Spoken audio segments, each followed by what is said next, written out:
Pandya Samana fields in Mozambique are declining.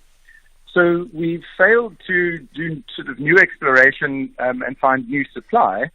And those gas reserves were always developed and are essentially owned by Sasol and have been designated for feedstock for Sasol's operations, which is what leaves industry then at risk in terms of where do they get natural gas replacement and supply from.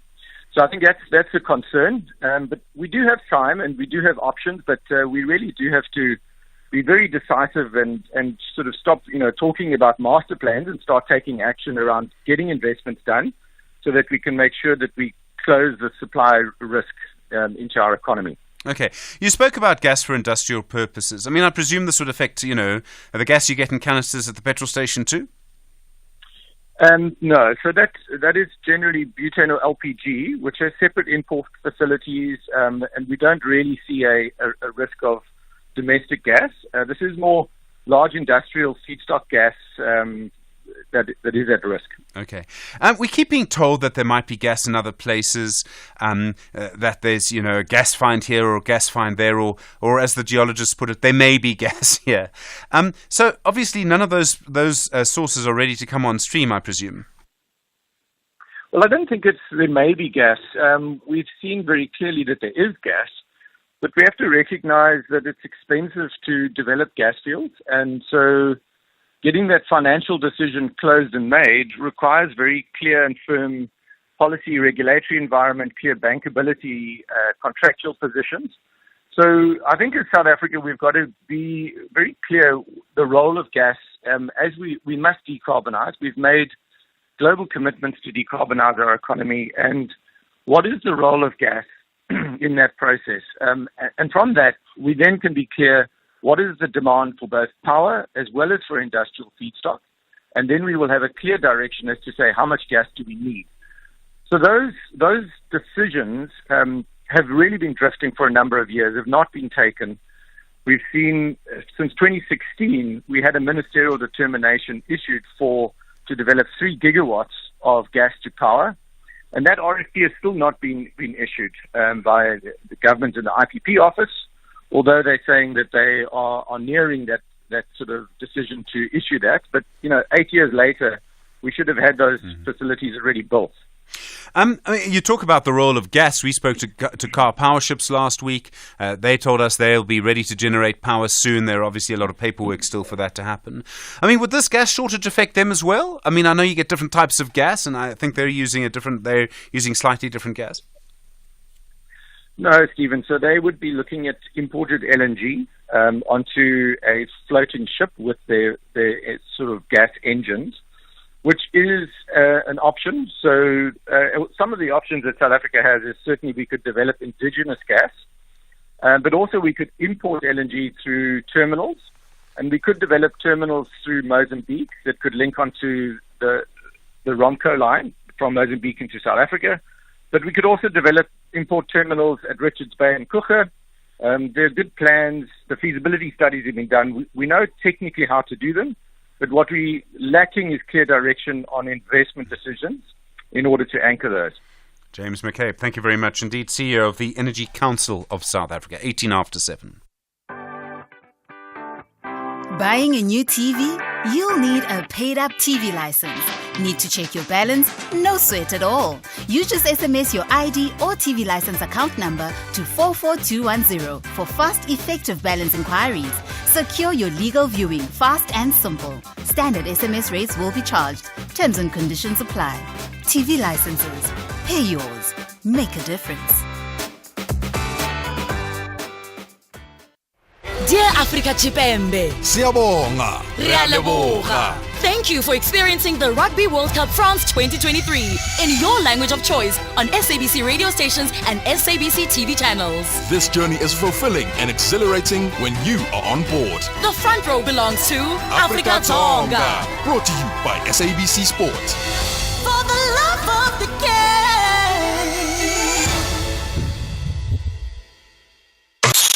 at SAfm Radio and at Stephen Grootes on Twitter.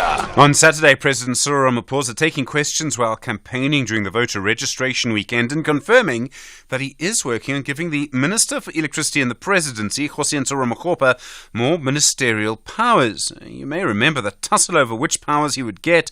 The power to make policy is generally held by the Energy Minister, that's Gwede Mantashe. The powers over Eskom, generally held by the Public Enterprises Minister, Pravin Gordhan.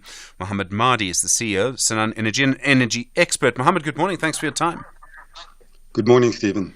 In a way, I suppose this is a technical question, but it's also a political question. So I don't know how much of the political terrain you want to wade into. We can see Ramaphosa wants more powers. Do you think, I suppose, technically he needs them? Absolutely. So the Minister of Energy or the Minister of Electricity, rather, if that portfolio is properly defined, and unfortunately it's not yet properly defined in the sense where it allows the kind of action to be taken that needs to be taken. So if that portfolio is properly defined, there are certain powers that are necessary for that portfolio to be able to enact the kinds of policy, the kinds of legislation, and to take the actions that are required. And I'm afraid there is a huge amount of ambiguity and vagueness, even before the Minister of Electricity portfolio was announced, just between the Minister of Public Enterprises and the Minister of Energy. So, this is to be welcomed if there are new powers that are going to be announced, and hopefully it brings about a lot more clarity and removes the ambiguity that we have. And this is part of why we're not moving as fast as we should be in terms of resolving the electricity crisis. There are all sorts of things to this because you've got the power to make policy and where our electricity comes from. Do you think that power should go to the Minister for Electricity too? I think we need as much consolidation of power with the Minister of Electricity as possible. Undoubtedly, we don't need, a divide or consensus-based approach right now. We are in a crisis. We need an energy czar, if you like, and we need that energy minister to be able to move decisively and to have all the powers necessary to move. The more you divide those up between different portfolios, between different ministries, inevitably, you're going to slow down the action that needs to be taken in the country. It's easy to get my words muddled around all of this. So when you talk about an energy tsar, because the argument could go in two ways. One, you could say Cyril Ramaphosa needs the power because he needs to actually manage electricity, or Gwede Mantashe should have all of the power because he needs to manage energy. I can see the political argument going both ways on this. Technically, which would be better? I think, technically, again, you're right from a semantic point of view that, Gwede would have an argument to make. But where we are, and given the fact that this is overwhelmingly an electricity crisis. There is the gas issue, there are energy considerations, sure, but it is primarily an electricity crisis. And that's where the power needs to be consolidated. It seems that this issue is not going away, and I think it's not going away because of the politics of it.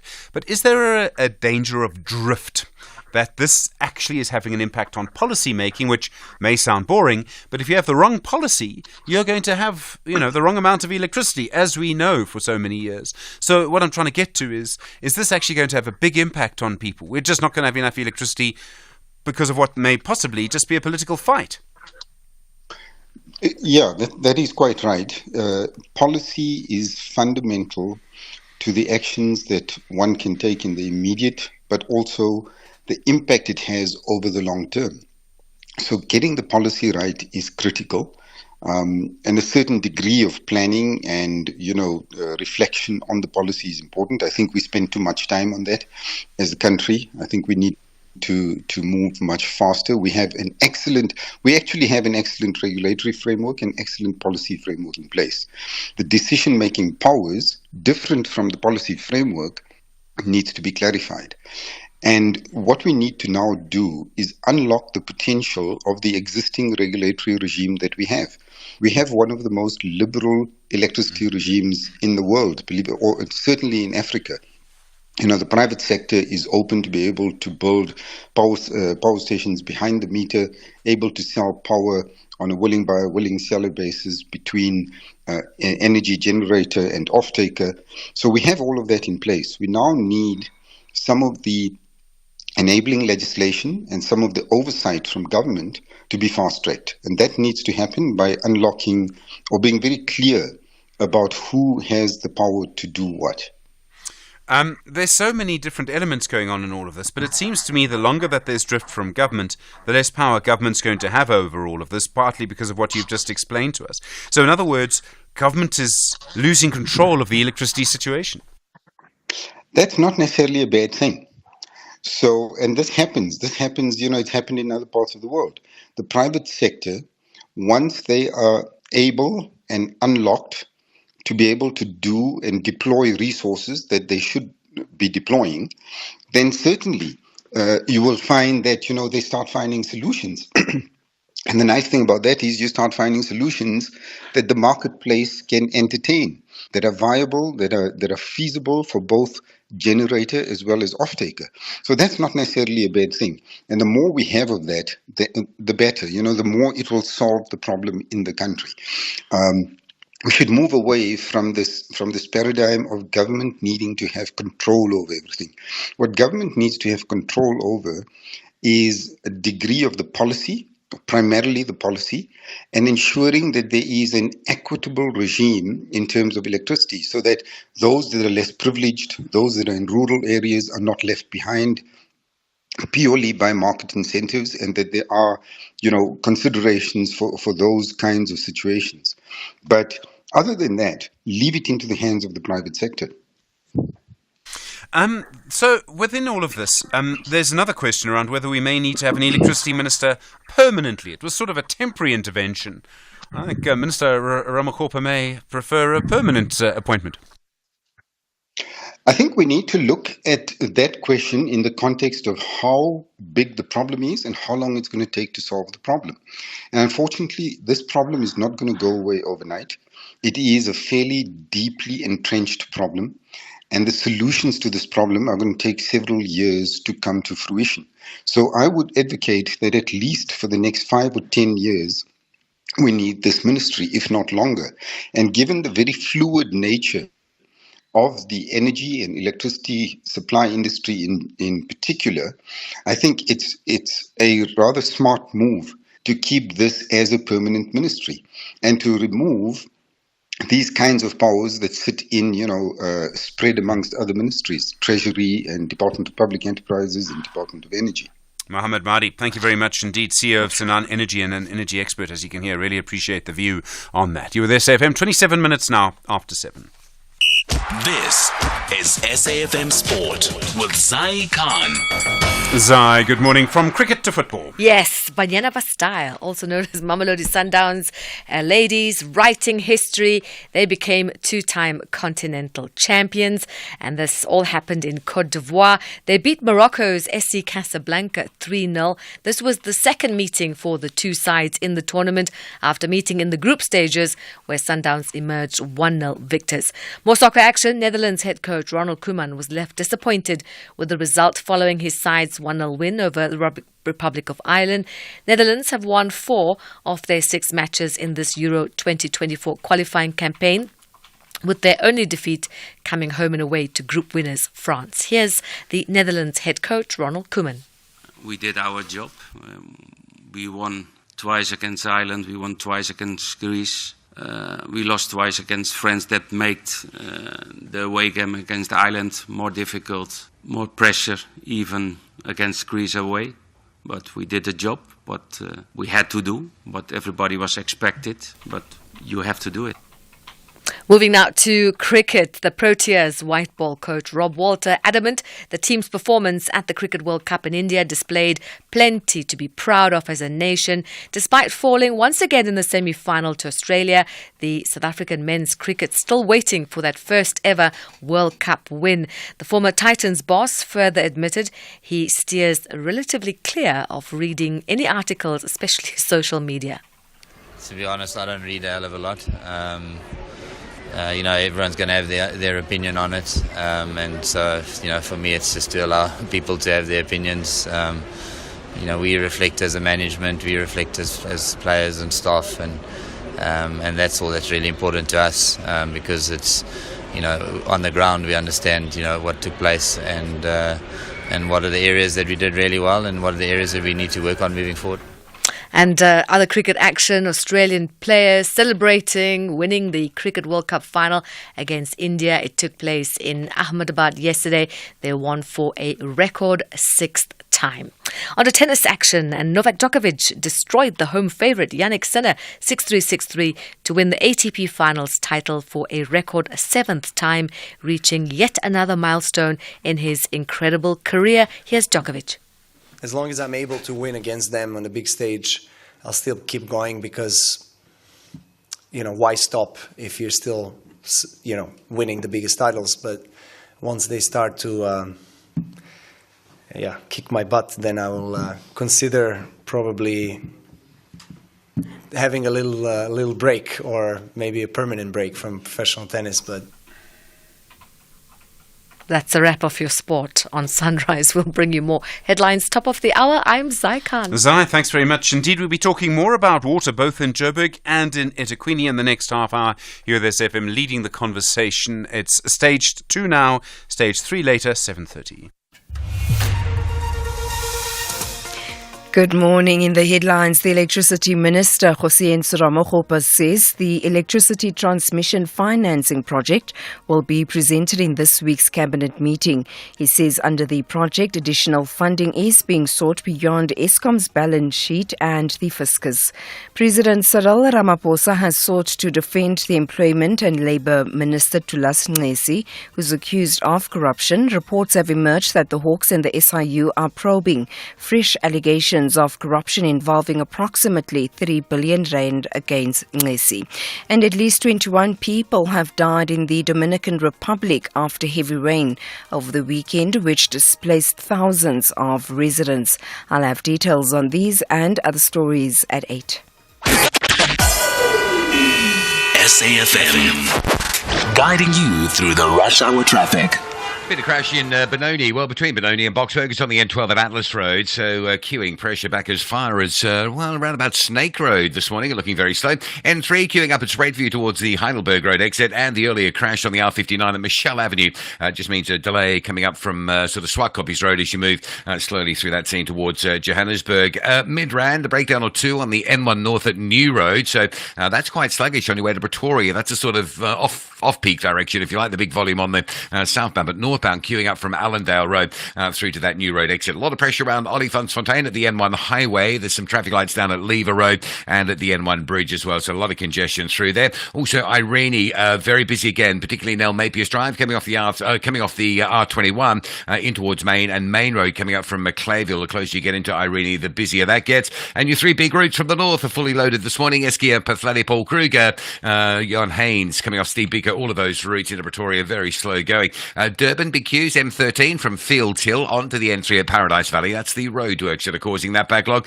Cape Town's N1 staying heavy between Belleville and the Coburg interchange area. 2 queues to work through on Marine Drive, Sunningdale through Sunset Beach, and then from Milnerton, another queue down to Lagoon Beach in the Boundary Road junction. And a lot of traffic this morning if you're on your way to or from the airport on 35th Avenue. Looks like it's probably traffic light related, sort of between Elsie's River and the Robert Sobukwe junction at Modadam. Rob Byrne, SAfm Traffic. The business update on SAfm. Ray McClark, good morning. Asian markets again, how are they looking? Well, it is Asian markets that are mostly up. Investors in Asia-Pacific regions are responding positively to the decision by China's central bank to keep interest rates unchanged. China's central bank is trying to boost the world's second largest economy by keeping interest rates low. So in Asian markets, China's Shanghai Composite is up 0.4%. Hong Kong's Hang Seng is up 1.6%. 0.4%, and Japan's Nikkei is down 0.5%. And before the US market officially opens later today, Nasdaq, Dow Jones, and S&P futures are each down 0.1% this morning, and the US dollar to the rand is 18.27. And S&P is keeping our credit ratings unchanged, but is warning of some risks. Indeed, S&P has kept South Africa's credit rating still under junk status. This means that S&P still believes that the government's chances of defaulting on its debt repayments remains high. At 5.2 trillion rand, the government's debt is high, and this debt will grow to 6.5 trillion rand by 2026. And out of every 5 rand that the government collects from taxes, 1 rand goes towards paying interest on debt. S&P is worried about South Africa's economy that is dragged down by state-owned enterprises, including Eskom and Transnet, and S&P has warned that it might place South Africa's credit rating deeper into junk status if reform measures are not urgently implemented. And almost 71,000 containers are stuck on ships outside Durban. Wow. Yeah, there is chaos at the Durban port managed by Transnet. Equipment and system breakdowns have resulted in almost 71,000 containers being stuck on ships outside of the Durban port. So this has resulted in congestion at the port as ships are queuing to offload containers. The Durban port is already ranked among the world's worst in terms of congestion and inefficiency, and Transnet is set to give an update to media at 11:30 this morning on the situation at the Durban port. Ray Machlaka, thank you very much indeed. Ray, of course, back with us tomorrow. More business news through the day here on SAfm. Call us on 086 000 2032. That's the number. Lots going on, of course. Andrew in Cape Town. This court ruling that, as I understand it, says that it is unconstitutional to ban people in who work for municipalities from holding political office. Your thoughts? Yes, indeed. If listeners might be interested to know that there's actually a bit of a history behind this. That goes back to 2011. I remember former President Jacob Zuma. It was during his time that this went through. That's correct. Now, what happened was there was an amendment to the Municipal Systems Act, which is basically the act which regulates, the administration of municipalities. And that amendment provided that no senior official could be a member of at least hold political office in a political party. In other words, that it applied to the municipal manager and people who reported directly to the municipal manager. At the time, I was doing quite intensive field research in municipalities, and it struck me, why does this only apply to senior managers? And I interviewed quite a lot of people, and it turned out that the reason was not so much political interference, or should I say, within the running municipality, but more because of the asymmetrical power relations that you had within the municipality as opposed to political structures outside of the municipality. So, for example, in a particular municipality, Mr. X might be the mayor, Mr. Y might be the CFO, and therefore the CFO is answerable to the mayor. But in the local party structure, their positions might be reversed. Mr. Y might be the party chairman and Mr. X might be the party secretary. So you had these two centers of power within municipalities, and that was causing total chaos. As it happened, this amendment, as well as a whole lot of other amendments that were made at the time, were declared unconstitutional, not because of any great constitutional principle, but because the correct procedure or legislative procedure had not been followed. It had not gone through the National Council of Provinces, which it was supposed to do. So the whole thing was set aside. Last year, all of those amendments were brought back again, this time following the correct procedure. But the one big difference was now that this provision relating to political office bearers applied not only to senior managers, but to everyone. So it's interesting to see what's going to happen. It's kind of, how should I say, the nasty cousin of cadre deployment. Yeah. Whether it's going to succeed, because now this still has to go before the Constitutional Court. You find that there's actually sort of a conflict I suppose, between the right to a political affiliation on the one hand and the constitutional requirement that public administration be impartial and fair and non-discriminatory. So it'll be interesting to see what happens. It's hard to predict, but whatever happens, this kind of situation is actually not sound. It's not good for governance. Many other countries around the world forbid precisely this kind of thing, at all levels of public administration. Yeah. So it'll be interesting to see, but I don't think this is a healthy development. All right, Andrew, thank you. I appreciate that, and clearly very well thought through, someone who knows what he's talking about. I think one of the questions is everyone talks about the rights of the workers, and we must consider those. But the right of someone going to get the service from the workers must be taken into account too somewhere along the line. I think we forget that. But Andrew puts his finger on something I was trying to explain earlier, and I couldn't quite explain it correctly, which is that you have a hierarchy in an office, so city manager, someone below that, and then you find that politically those people are reversed. So you have someone who's got a high political position in a branch above someone who reports to them. And this is where it starts to get complicated. Andrew, thank you. Hassan in Johannesburg, this issue around media coverage, I presume, of Gaza, Hassan? Yeah, thanks, Stephen. I think you raised a very important question. Last week, for example, I spoke to a meeting which was focusing on xenophobia and increased hate and violence against non-nationals, so-called. And then also on Friday, I met with some religious people from the Ukraine seeking to solicit support for their struggle. But at both, one could not avoid raising the elephant in the room, the rampant violence and impunity, But it did not derail from the conversation. It had to add to it. For example, I said to the Ukrainians, it's not that people don't love Ukrainians, but it's the way Ukraine has been played by their backers, putting Ukraine in a certain picture that all of a sudden people have to end up hating Ukraine, which is wrong. Ukrainian working people and the poor and others are clear victims as well.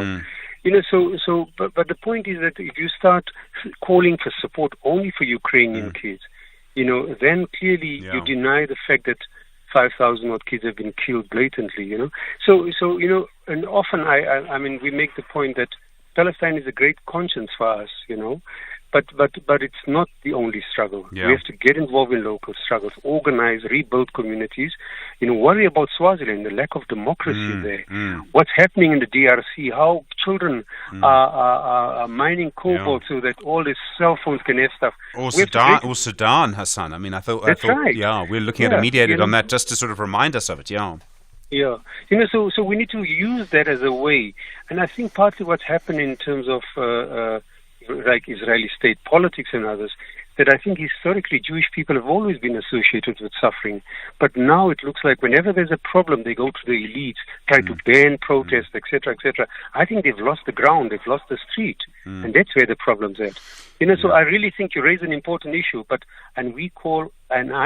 particularly call on people that, to actually join other struggles. But let me give one final point. I was in Germany talking to socialist friends of mine, communist Italian and others. We would resolve in an evening the whole problems of the world. The minute we came to talk about Palestine, it looked as if it's all but Palestine. Yeah. There are particular problems in Germany, but I understand that. Yeah, no, well, Germany has a particular history, obviously, and I think that's right. You talked about conscience. I think it's that sort of part of Israel's, of Germany's support for Israel. Hassan, but who pays for it? No, sure.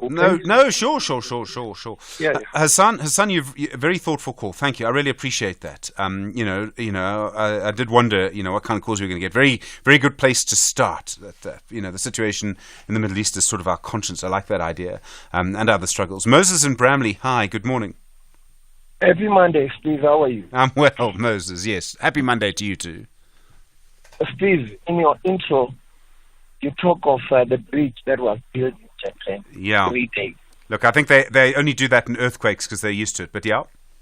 Yeah, Stephen, in our country, just a mess. The map. Stephen, during COVID, in China, they built the whole hospital in a week. Yeah. During COVID. Yeah. So let me just give you a classical example in our country.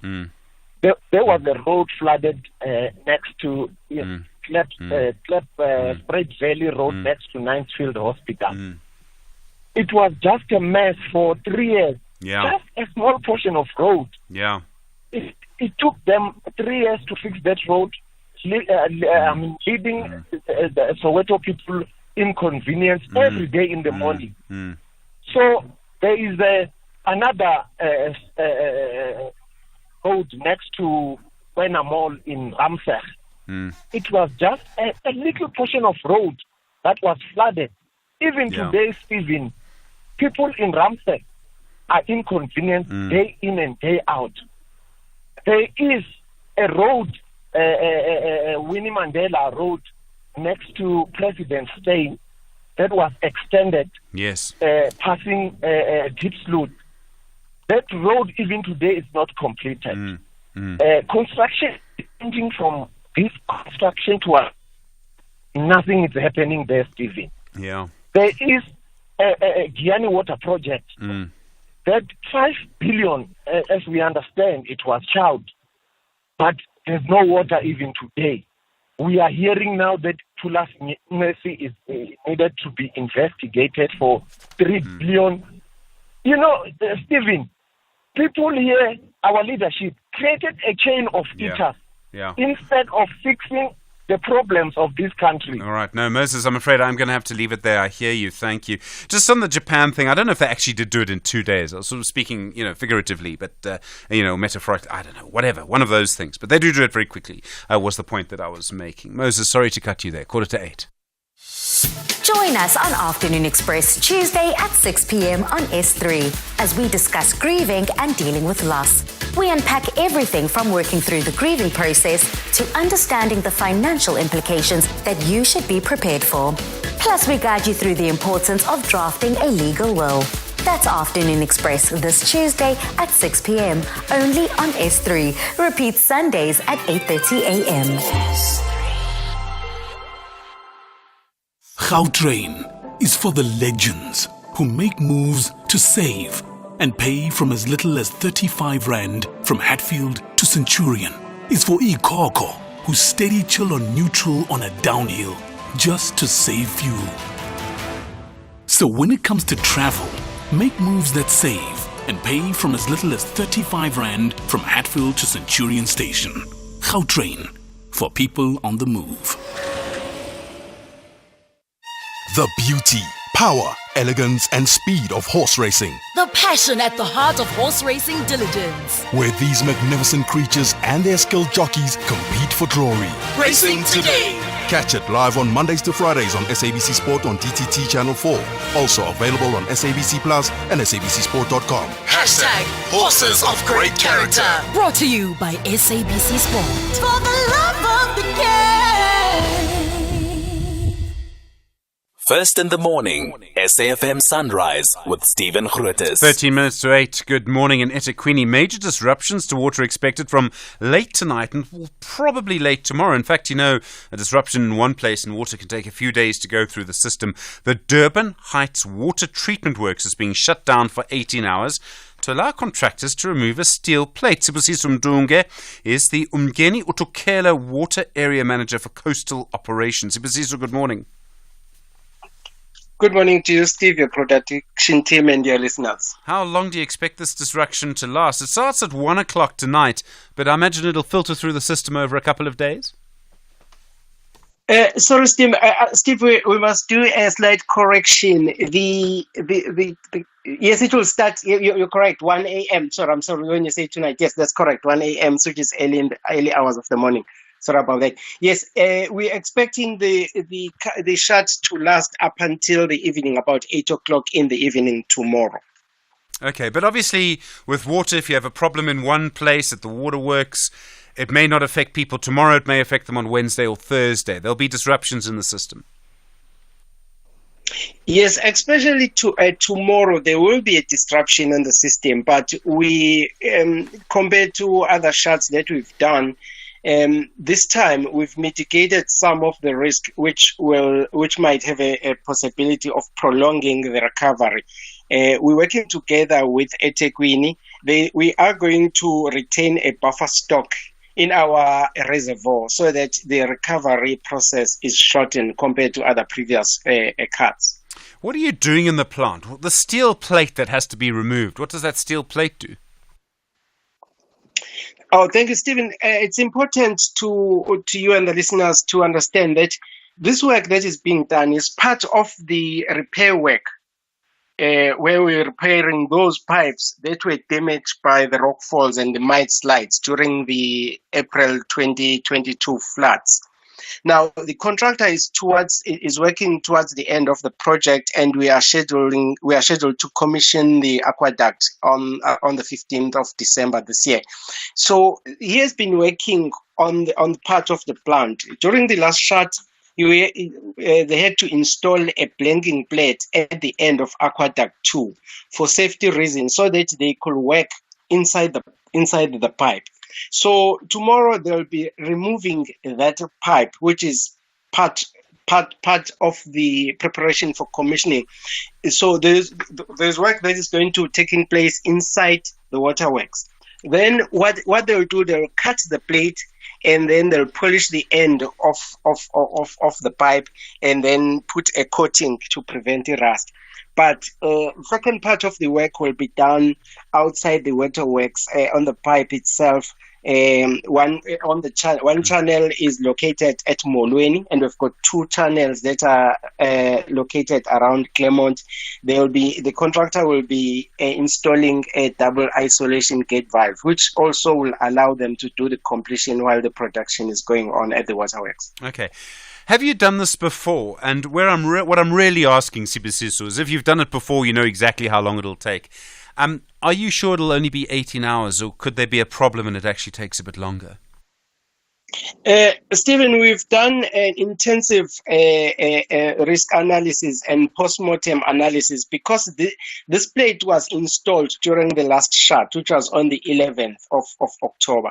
So the installation will take longer, but the removal of the plate, it's considered a simple process compared to installation.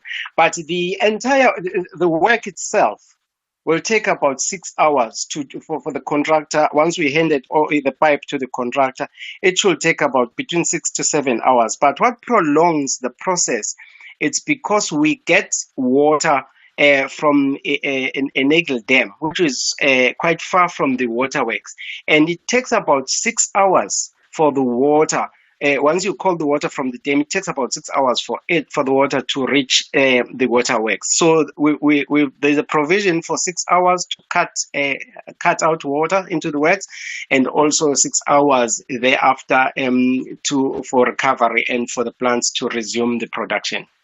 Thanks very much indeed. Sibusiso Mdunge is the Mgweni Utukela Water Area Manager for Coastal Operations in Durban.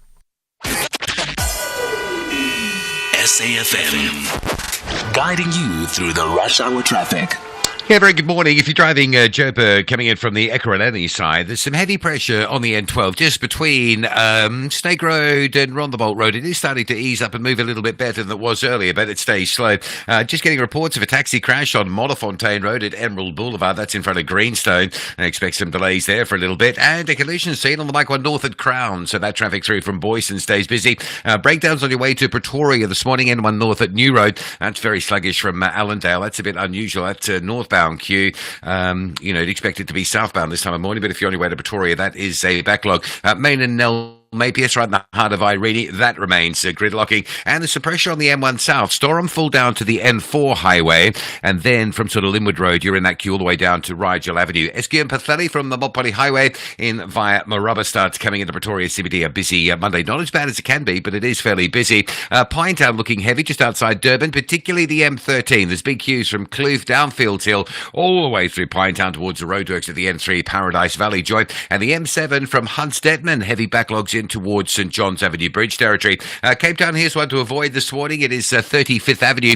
It's a popular route to and from the airport. You want to stay away from it this morning. Burning tyres and community unrest in the Bishop Lavis area. So between Moradam and Elsie's River, stay away from 35th Avenue. There's a lot of pressure on routes like Delaray and Valhalla to the sort of east and west. And Robert Sebukwe getting caught up in that mess around that 35th Avenue junction. Rob Byrne, SAfm Traffic.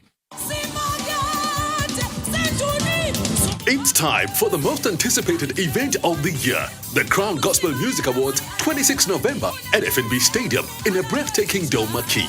So, dress up and be prepared to walk the golden carpet. La Lela, levels. Tickets are at Ticket Pro and Spa. Check voting details on Crown social media pages. Hashtag a new season.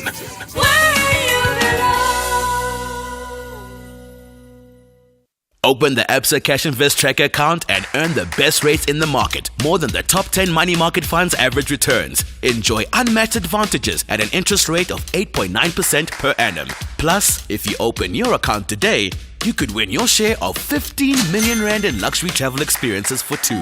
Yes, you heard right. A trip for you and your partner. My bank does that. Open yours today in less than 5 minutes on the banking app at your nearest Absa branch or consult your private banker or call 0860 111 515. Absa is an authorized FSP and a registered credit provider. T's and C's apply. Have you ever noticed how unique the rugby ball is? You should check out Head High.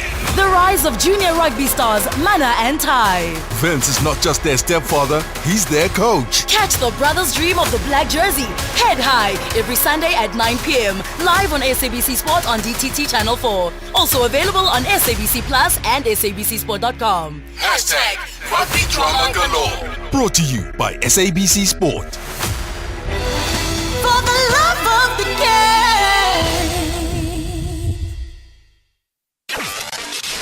Across South Africa, online and on radio.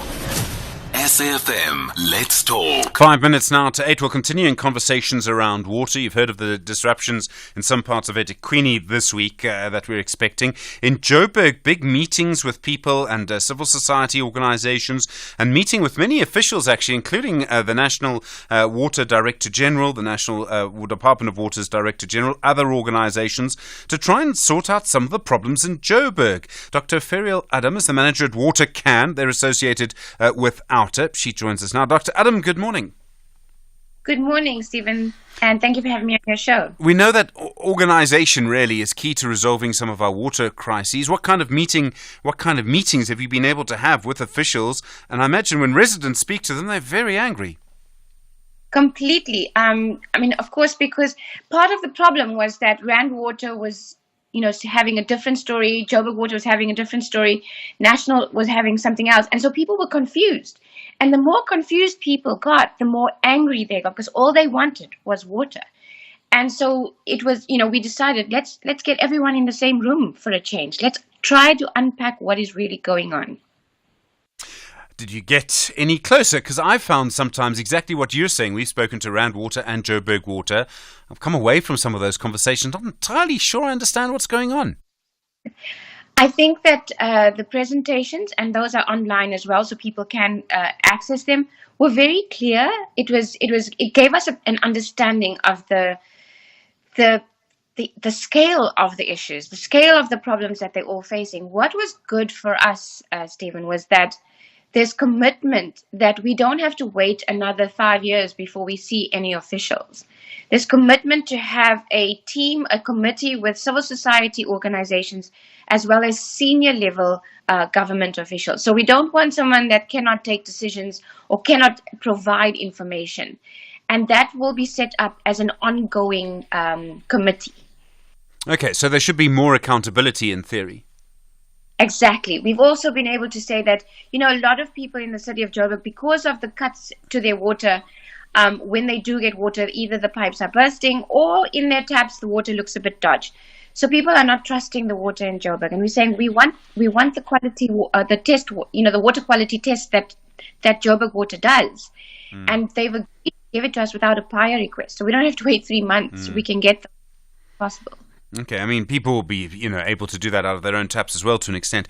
Okay, so we've got all of this going on. Do you feel a bit more confident that some of these problems are going to be resolved? And I realize, Dr. Adam, I won't hold you to it because we all know that things can happen. But just, driving around Joburg at the moment, you see water pipes sort of close to bursting, or you can't say that, but you see leaks all over the place. So I don't think there's a short-term solution, unfortunately. I think that we are in a bit of a rough patch in terms of our water. And people need to realize that this is not going to be solved next week or next year. It's a long-term problem, and that is why we need to have this committee to keep government on track to make sure that there isn't any faltering. Part of the reason we're in this situation actually was because the Lesotho Highlands project was delayed for 9 years, and we all know that there's a range of reasons for that. So that's part of the problem, and part of the other problem is the lack of maintenance on our infrastructure. Those issues are not going to be solved overnight, unfortunately. They're long-term problems, but we need to monitor them. I mean, if we just look at the city of Joburg in terms of the politics, it's in a mess. And if that continues, it does have the potential of affecting a lot of our services in the city. You say it's a mess. I don't know if anyone's expecting that to change. As Water Can, do you take a political position on what you want to happen in Joburg, or do you stay away from that? Look, I think we just want a functioning city. It's not about siding with a political party, etc. We can see that things are not working. We want a functioning city, and we want attention to the areas that we have the most kind of problems, which is your basic services, waste, water, electricity. And if those things can get fixed, we can, people can actually start moving forward of their lives. Dr. Ferial Adam, thank you. Manager at Water Can, part of OUT. Do appreciate the time. You're with SAfm leading the conversation. It's 8 o'clock. OUTsurance will go out of their way to try and save you money on your car insurance. If they can't, ask for 500 Rand. SMS out to 38462. Now that's good news. Independent and impartial. This is SAfm News. In our top stories, Eskom's transmission financing project at an advanced stage, and Ramaphosa wants fresh corruption allegations against Ngesi thoroughly investigated. Good morning. The Electricity Minister, Kgosientsho Ramokgopa, says the electricity transmission financing project will be presented in this week's cabinet meeting. He says under the project, additional funding is being sought beyond Eskom's balance sheet and the fiscus. Ramokgopa says it's important for the transmission division to be fast-tracked, as Eskom needs about 390 billion rand. And we know that for us to be able to accelerate the rollout, the expansion and the strengthening of transmission, we need anything upwards of 390 billion rand. Like I said, financing facility that has been made available within the context of the JET IP will be part of the totality of the resources that are available to help us to address the requirements on the transmission. President Cyril Ramaphosa has sought to defend the Employment and Labour Minister Thulas Ngesi, who's accused of corruption. Reports have emerged that the Hawks and the SIU are probing fresh allegations of corruption involving approximately 3 billion rand against Ngesi. Addressing the media on the sidelines of an ANC-led registration drive in Hammanskraal, north of Pretoria yesterday, Ramaphosa said the allegations against Ngesi should be thoroughly investigated. Accountability is a big issue, and when things go wrong, they need to be explained. When issues like these happen, we should not rely on hearsay. We should rely on proper evidence. We are looking at everything that has been said, reported, and we're grateful that we have a very robust media that reports on these issues, but we must also be able to follow those things up. And where there is a sense of truth in these matters, we will take action. We must allow those processes to unfold. A suspect has been wounded in a shootout with police in Nyanga on the Cape Flats. The police spokesperson, Joseph Swartboy, says 3 suspects were standing on a street corner when the incident happened. He says they fled in different directions when they saw a police vehicle approaching. Swartboy says one of the suspects turned around and shot at the police, who returned fire, wounding him. He says the suspect was found with a pistol and ammunition. The man has also been linked to an armed robbery. Swartboy says the suspect is in custody and will face charges of possession of an unlicensed firearm and ammunition, robbery and attempted murder. The youth in George in the Western Cape say they are registering to vote to make a difference in the country. 20-year-old Zoe Baker and her 18-year-old sister Emmy are going to be voting for the first time next year. They recently relocated to George from Gauteng. The siblings registered at the George Civic Centre yesterday. They've both expressed optimism about their vote and have urged other young people to also register. Each vote, even from one or two people, can make a huge difference in what happens to our country.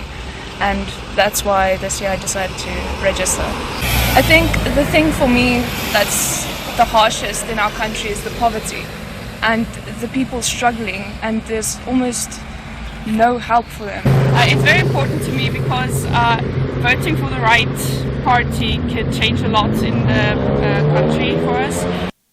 Further field, and finally, at least 21 people have died in the Dominican Republic after heavy rainfall over the weekend, which displaced thousands of residents. More than 13,000 people were evacuated to secure areas after heavy downpours. The Emergency Operations Centre said rain caused flooded homes, power cuts, and damaged bridges and roads. 3 children were among those killed. The Dominican Republic President Luis Abinader has called it the largest rainfall event ever in the country's history following torrential storms over the past 48 hours.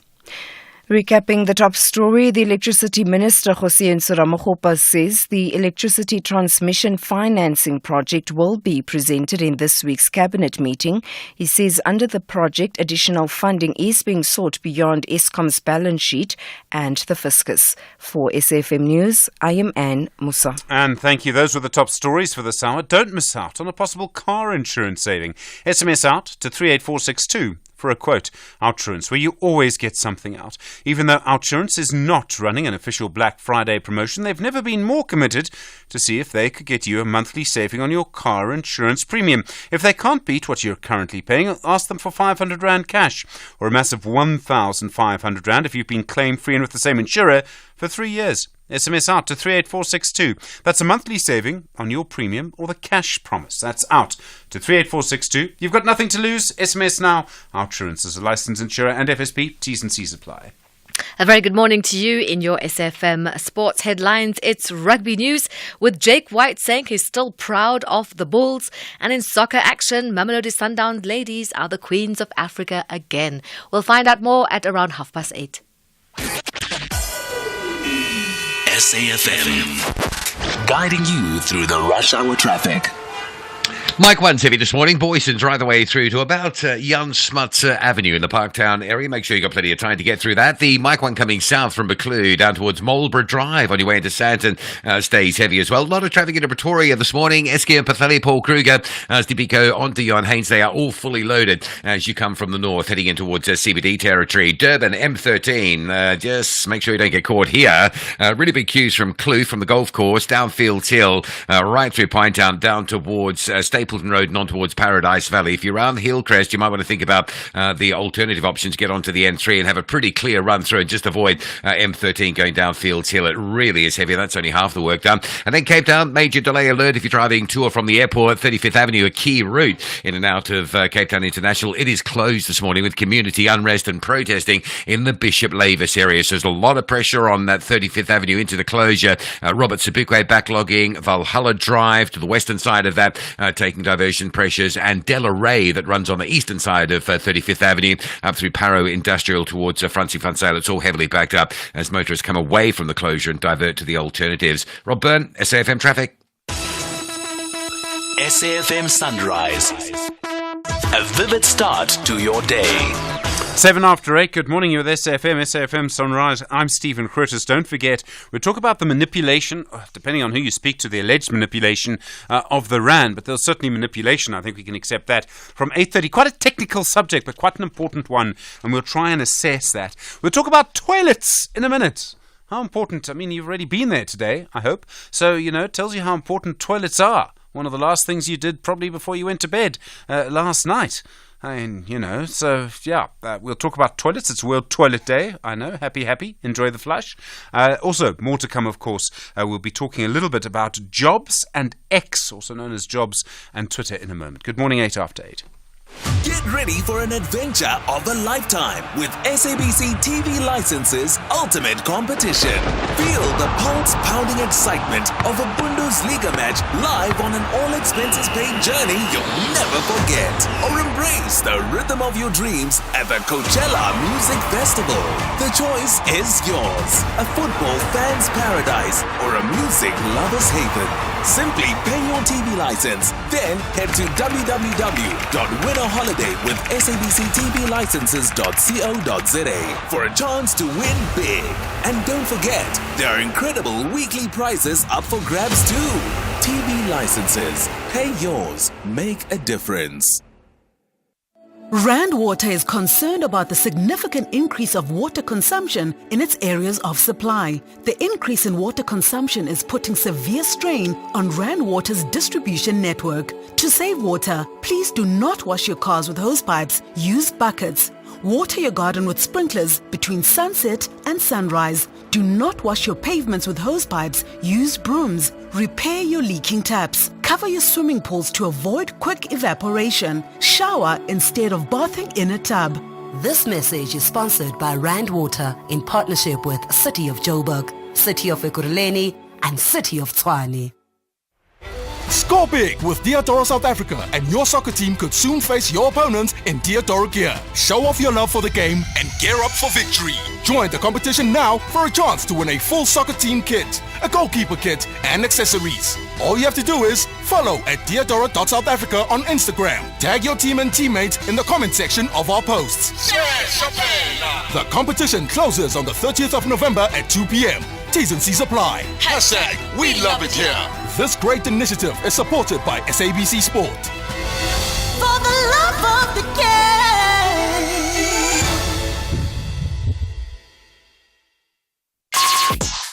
Call us on 086 000 2032. Doris on the line from KwaZulu-Natal. Doris, hi, good morning. You want to talk about appointments in KZN? Yes, Stephen. I have a concern regarding irregular appointment regarding to promotional posts in our schools. I am one of the educators from the northern part of KwaZulu-Natal, because this has led to lack of stability in the schools, affecting the overall functioning and efficiency.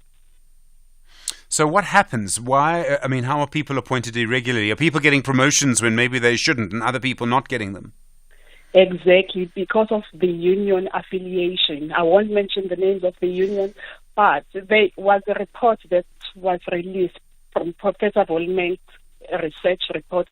Those findings were not attended to. If they can attend to those findings, I think things can go back to place. I remember that Professor Volman report, and I remember the union too, Doris. You're very polite. I know which one you're talking about. So tell me what happens in a school then. I mean, how does it work? You know what happens. In order for you to be appointed as the principal or the deputy principal, you must be an active member of the union. You must serve at the BEC level. And at the end, you are awarded by giving the school to lead without any expertise. Even during the interviews, the processes are manipulated by those people who are dominating. In fact, during the interviews, this is what happens. There are observers from different unions, and you'll find that one person from that union that is dominant takes over the process, being militant, influencing the IC committee. They change if their person is not appointed. They fight for the scores to be changed to suit their person whom they want to place in that position. You said, and this has led to lack of accountability, because incompetent SMT members fail to establish the systems of accountability. It has led to bullying, the staff turnover. You know there is the high staff turnover of skilled educators, because they seek for better working conditions and opportunities elsewhere. As soon as an incompetent principal is placed or deployed, I will use that term, then the instability starts at the school. The systems and procedures are not working properly. If you can attend to that. Yeah, no, principal really matters to a school, high schools and primary schools. Doris, you say you're an educator. I mean, you've seen this happen from the inside. It has become a norm because it is happening in most of the schools. And the people who are affected are the learners. What kind of the learners are we going to have if we will have people whom we refer to as the SMT members, who are competent, who are appointed because of the union affiliation, and to prove that the processes of interviews are just manipulated. Sure. Doris, I mean, there's the Filming report, and nothing seems to have happened with that. I mean, I remember the Department of Basic Education at one point really seemed to be ready to sort of fight with SATU, and then the Director General ended up resigning. I mean, it was quite a strange thing. The officials, Stephen, would be hard for them to fight this because they are also the deployees. Yes. If you know what I mean. Yeah, no, I do know what you mean. Doris in KwaZulu-Natal, thank you, and I'm sorry that this has happened to you. And I know Ndu, I think, has taken a number just in case we can contact you, and I think you're brave to speak out because I know it's very difficult. We need to look at this issue again and look at that Filming report because I remember that very clearly when that came out. Doris, thank you. If you've got a similar story to Doris, maybe you're from one of the unions and you have a different view, I'll be interested to hear if that sort of thing has happened in the institution that you're in, around how people are appointed to positions in schools and principals. And there's been report after report on this, and nothing really seems to change. 086 000 2032. Stephen Grootes on SAfm. Well, happy World Toilet Day. You didn't know? Well, enjoy the flushing. Dr. Joe Barnes is a senior lecturer emeritus in the Department of Global Health at the University of Stellenbosch. Dr. Barnes, good morning. Good morning, Stephen, and good morning to our listeners. When we look at the development of humanity and people say, isn't it amazing that life expectancy doubled sort of from the beginning of kind of 1850, if you like, or round about there to where we are now? People talk about vaccines, but toilets must have played the biggest role in that, keeping us safe from what we excrete. I mean, toilets literally allow us to lead our lives. Yes, toilets and engines. And surprisingly, the combustion engine played as big a role, and it is connected to sewage because it removed a massive amount of animal manure out of the streets. And that already gives you the link, and those two things saved a massive amount of lives. And unfortunately, the world is now falling back to the situation, the crisis of the old, because the 1 in 4 people in the world doesn't have access to a safe toilet, and 1 in 10 doesn't have access to clean water. But over 5 billion people have access to working mobile phones or cell phones.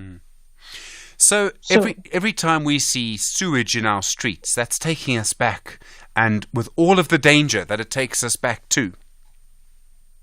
Yes, there's they call it, unfortunately, I think, a misnomer, World Toilet Day. It should have been called World Sanitation Day, because the toilet is only one element in a chain of services. And first of all, and it is not only the flush toilet that we are referring to, but any kind of device that will help you handle sewage. So after the toilet, the sewage that's so gathered, where does that go to? We are woefully short of any kind of safe treatment, and when the stuff runs down the street, that's where the infections start happening, and also it starts desperately contaminating our rivers and our clean water sources, and here you get the knock-on effect.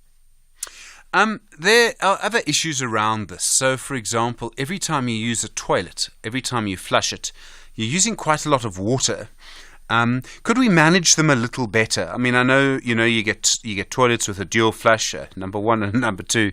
You get toilets that use less water, but either way, I mean, and I know people who've done experiments to see how little water they could live on during the day. And actually what requires so much water is not so much what we drink as humans, but actually flushing away that sewage.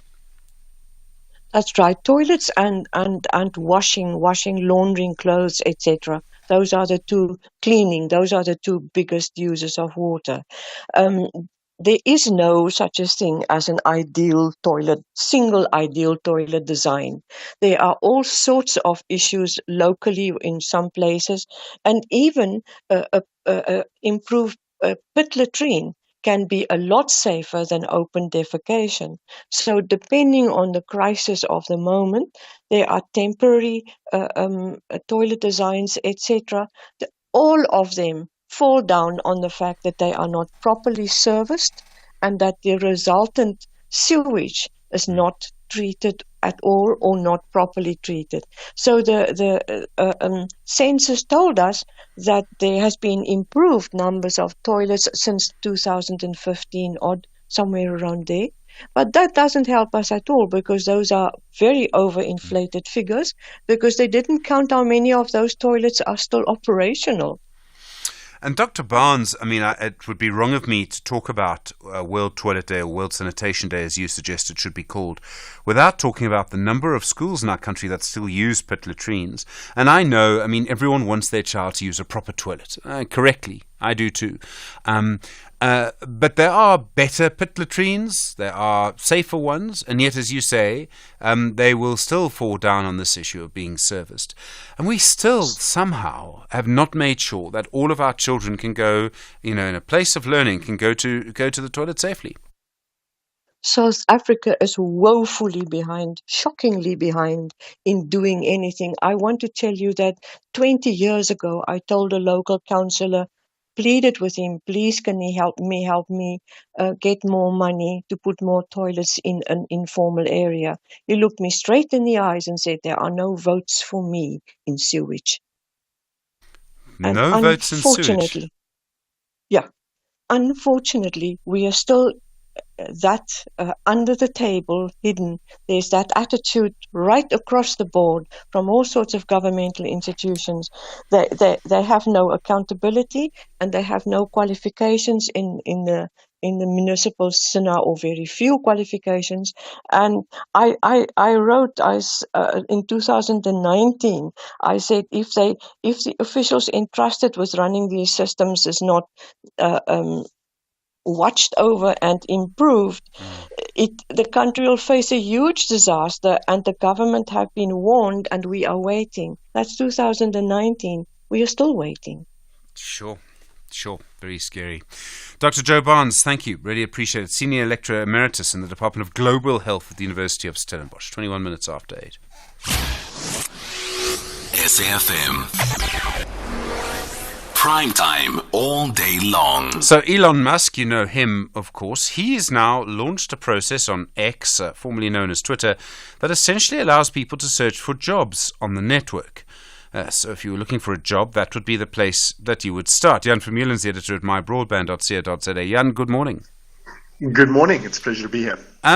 Can we really trust? I mean, when I think of X, I think of, untrustworthy information. I think of things that really, people just shouting at each other. Can it really become a jobs portal? I mean, you need to trust the people you're going to work with. Yeah, it's going to be interesting to see how he's able to do this and ensure that that the listings on the platform are verified and trusted and not trying to scam people. But yeah, I mean, I've heard that there's like this tongue-in-cheek stab at Twitter, that Twitter is LinkedIn for people who want to lose their jobs. That's very funny. Yes, that's very good. Yes. No one has ever got a job through Twitter.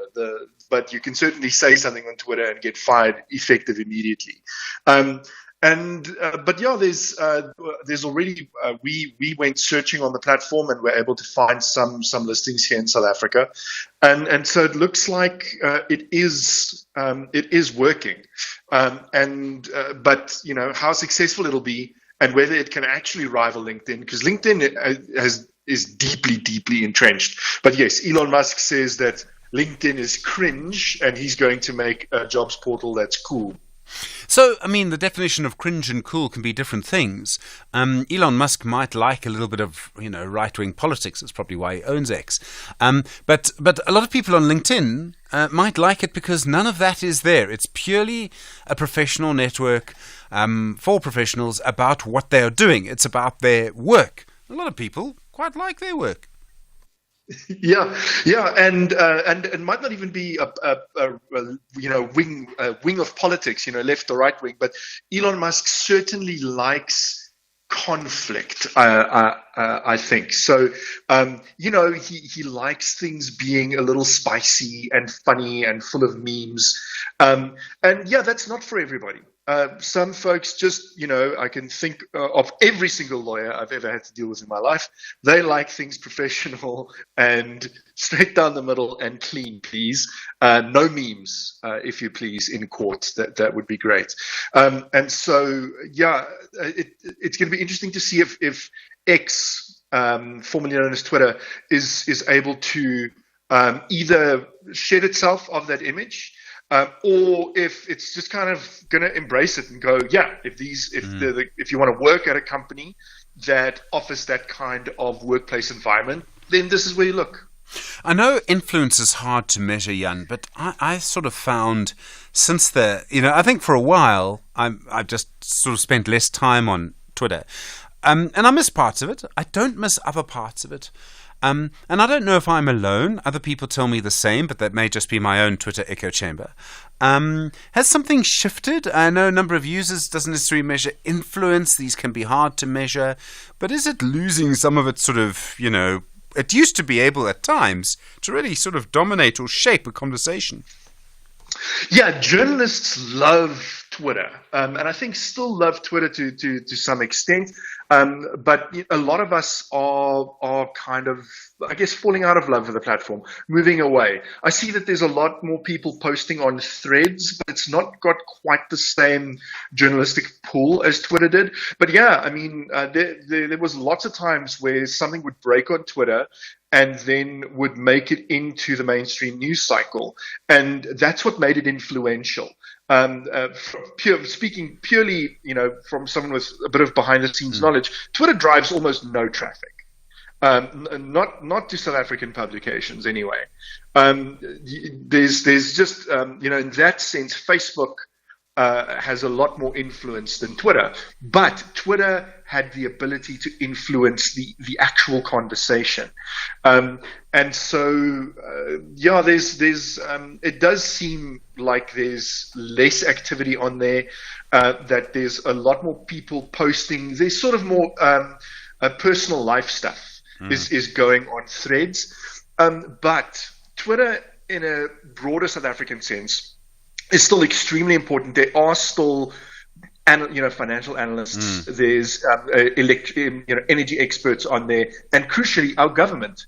Our government barely keep their websites updated, except maybe for the GCIS websites. They seem to be well run, but everything else is being done on Twitter. And so, in that sense, Twitter remains incredibly influential in South African terms because our actual government department official communications go on there. Jan Vermeulen, thank you very much indeed. Editor at mybroadband.co.za. 27 after 8. This is SAfm Sport with Zai Khan. Zai, good morning. What's the difference between the Springboks and all of our URC teams? The Springboks actually have a trophy. Yes, and these guys are winless. This is the weekend we've had, totally bleak. But the Bulls director of rugby, Jake White, says he knows why, because the South African franchises are at a disadvantage, especially when they tour for 4 weeks in the United Rugby Championship fixtures. The Bulls, along with the Sharks, Lions and Stormers, who are left with one game overseas, have all embarked on the 1 month long European tour, and this is beginning of the season. Now, following Jake White's final game on tour, his side lost 31-23 to Sean Everett's Edinburgh. The struggles of South African teams on the road continues as the Bulls, Stormers and Lions all lost away from home, while the disastrous start to the season for the Sharks went from bad to worse. They lost their first home game of the season. Soccer action, Mamelodi Sundowns ladies are officially the champions of the CAF Women's League that took place in Côte d'Ivoire. They reclaimed their number one spot in Africa. The South African champions had a 3-0 victory over Morocco's SC Casablanca. Motorsport, Max Verstappen securing his 18th victory of the season at the inaugural Las Vegas Grand Prix.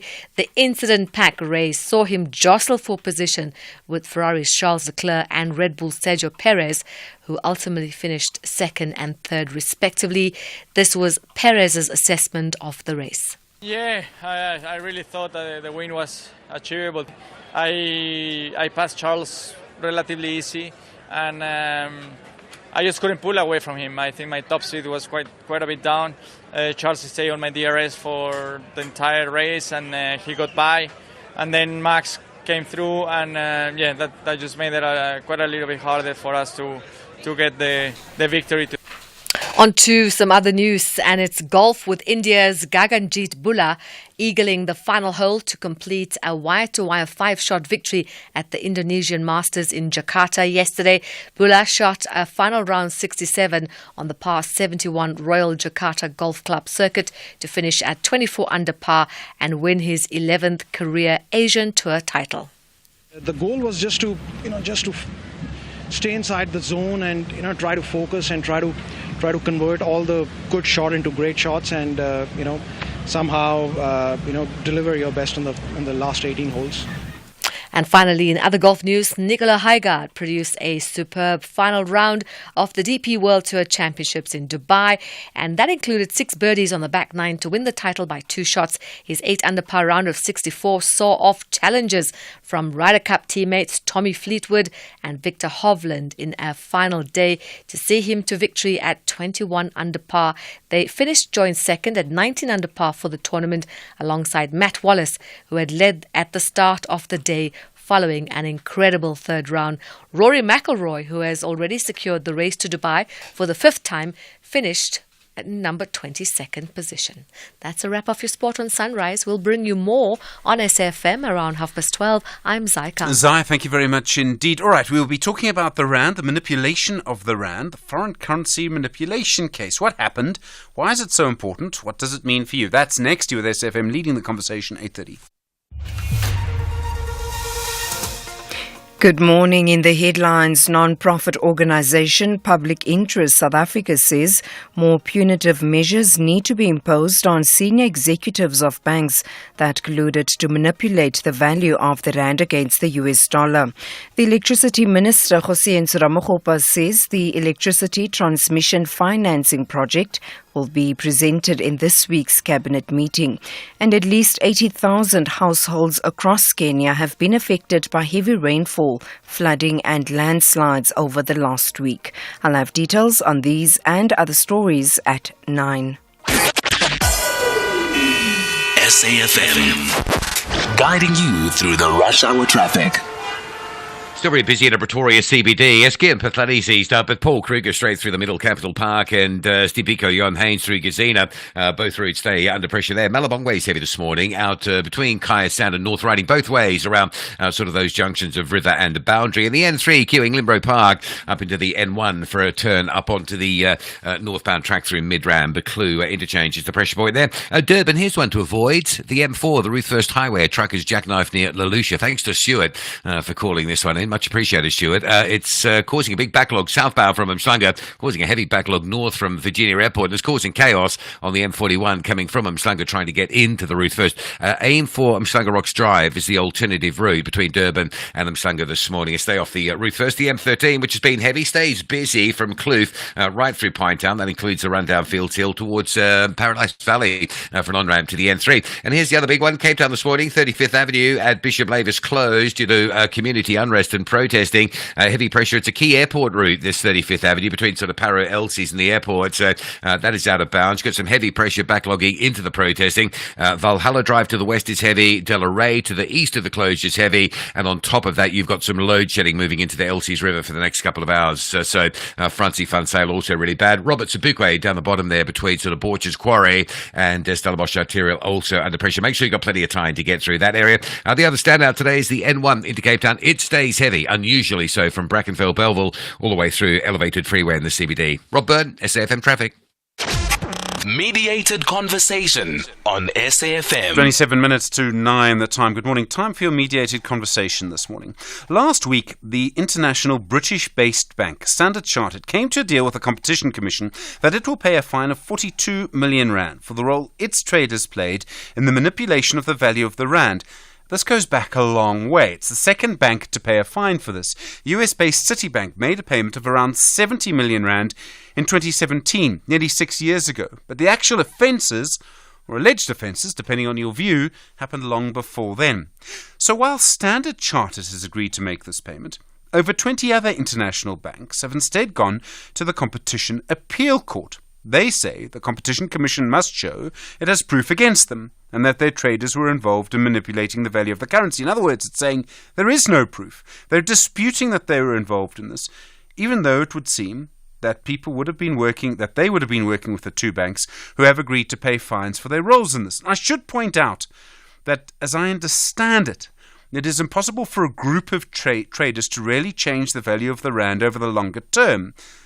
What I've been told is that these traders were trying to manipulate currency fluctuations in a very narrow band. My understanding might be different at the end of this conversation. So then, what was happening and why did these banks do this? And why has it taken at least a full 6 years to get to this point when the Competition Commission has said in the past it should be able to get convictions very easily? First this morning, what actually happened? Saviso Skanjana is the Managing Director of ESG Analytics. And why would banks do this? What was in it for them? Chris Gilmore is a banking analyst. And then, the impact on our economy. Was there one? Iraj Abedi is an economist and CEO at Pan-African Investment and Research Services. We start then with Safiso Skenjana from ESG Analytics. Safiso, good morning and thanks for your time.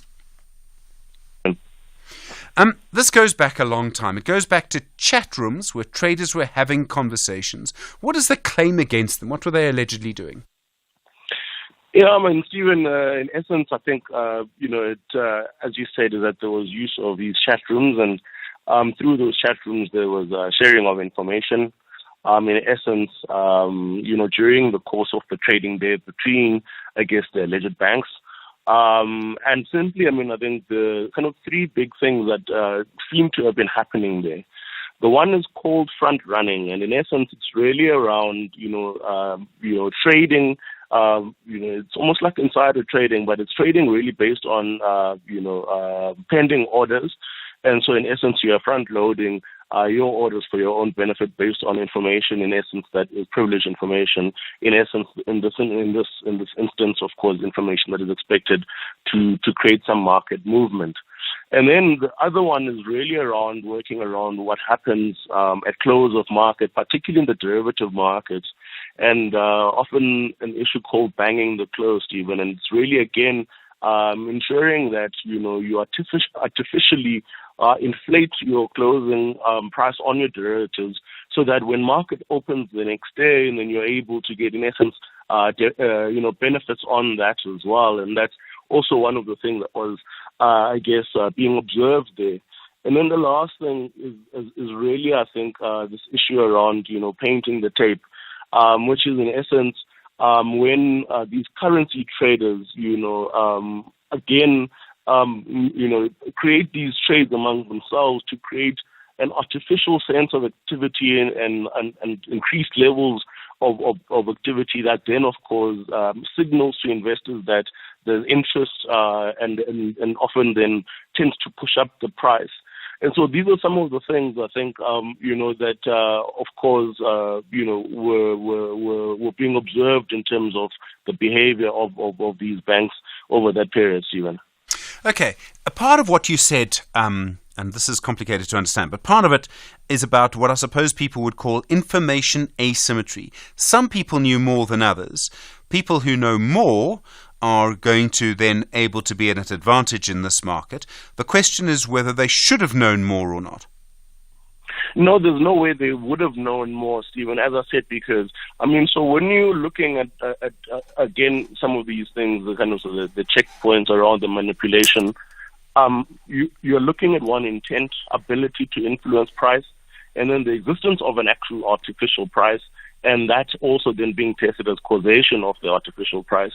And so these activities that were taking place were actually then creating synthetic movements in the market and manipulating those movements. So an ordinary, trader, an ordinary investor wouldn't have sight of that kind of that information. And as we said, is that these chat rooms then were creating manipulation strategies in the background to ensure that these prices do get manipulated. And I think that's one of the things. And some of the literature that has come out, suggests even that, this can ultimately impact expected returns of an investor by as much as 10%.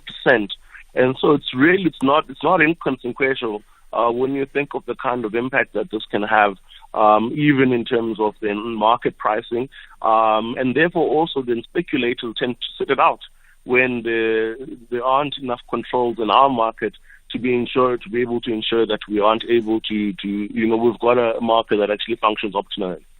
The Competition Commission in 2017 said they would get a result here very quickly. What's happened since then? I'm not a banker, I don't follow this very closely, but 6 years ago is a long time. It is a long time, Stephen, and I think it goes back to the point I was making around the kind of the process of having to prove manipulation, the extent of the manipulation as well, and the kind of impact that it would have had. Then ultimately to be able to push that to the tribunal for the determination.